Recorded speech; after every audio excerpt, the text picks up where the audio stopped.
Babs Malone. Now the squatters and the cockies, shearers, trainers, and their jockeys had gathered them together for a meeting on the flat. They had mustered all their forces, owners brought their fastest horses, Monaro bred. I couldn't give them greater praise than that. 'Twas a lovely day in summer, what the blacksmith called a hummer. The swelling ears of wheat and oats had lost their tender green, and breezes made them shiver, trending westward to the river of the golden sands, the moaning Eucumben. If you cared to take the trouble, you could watch the misty double, the shadow of the flying clouds that skimmed the Bogong's brow, throwing light and shade incessant on the Bull Peak's ragged crescent, upon whose gloomy forehead lay a patch of winter's snow. Idly watching for the starting of the race that he had part in, old Gelid stood and champed his bit, his weight about 9 stone. His owner stood beside him, who was also going to ride him, a shearer from Jedrick, whose name was Ned Malone. But Gelid felt disgusted, for his joints were fairly rusted. He longed to feel the pressure of the jockey on his back, and he felt that for a pin he'd join his mates, who loudly whinnied for him to go and meet them at the post upon the track. From among the waiting cattle came the sound of childish prattle, and the wife brought up their babe to kiss his father for good luck. Said Malone, "When I am seated on old Gelid, and am treated with fairish play, I'll bet we never finish in the ruck." But the babe was not contented, though his pinafore was scented with oranges and sticky from his lollies, for he cried, "This gallant little laddie," as he toddled to his daddy, and raised his arms imploringly, "Peace dad, div Babs a wide."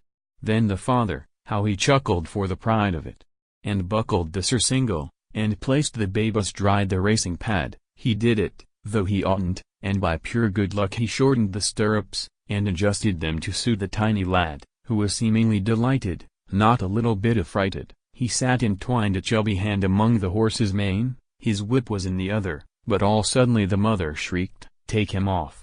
And then the field came thundering down the plain. 'Twas the handicap was coming, and the music of their drumming beat dull upon the turf that in its summer coat was dressed. The racehorse reared and started, then the flimsy bridle parted, and Gelid, bearing feather weight, was striding with the rest. That scene cannot be painted, how the poor young mother fainted, how the father drove his spurs into the nearest saddle horse. What to do he had no notion, for you'd easier turn the ocean than stop the handicap that then was halfway round the course. On the bookies at their yelling, on the cheap jacks at their selling, on the crowd there fell a silence as the squadron passed the stand, gayest colors flashing brightly, and the baby clinging tightly, a wisp of Gelid's mane still twisted in his little hand. Not a thought had he of falling, though his little legs were galling, and the wind blew out his curls behind him in a golden stream, though the motion made him dizzy, yet his baby brain was busy, for hadn't he at length attained the substance of his dream? He was now a jockey really, and he saw his duty clearly to do his best to win and justify his father's pride, so he clicked his tongue to Gelid, whispering softly, "Get away, lad." The old horse cocked an ear and put 6 inches on his stride.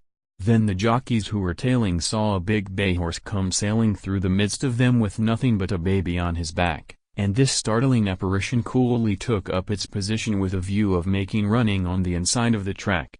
Oh, Gelid was a beauty, for he knew and did his duty. Though his reins were flying loosely, strange to say, he never fell, but held himself together, for his weight was but a feather. Bob Murphy, when he saw him, murmured something like, "Oh, hell."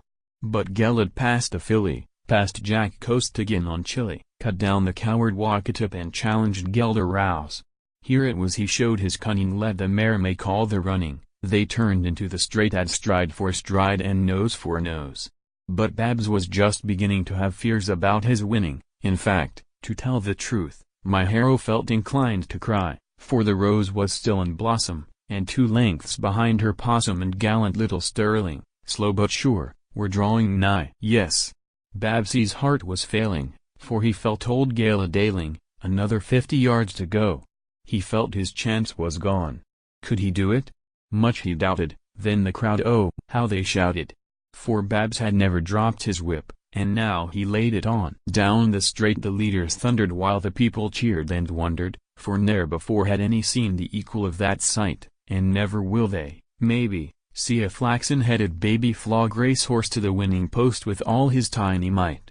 But Gelid's strength is waning gone. In fact, Beyond regaining, poor Babs is flogging hopelessly, as pale as any ghost, but he looks so brave and pretty that the Rosa's jockey takes pity, and, pulling back a trifle, lets the baby pass the post.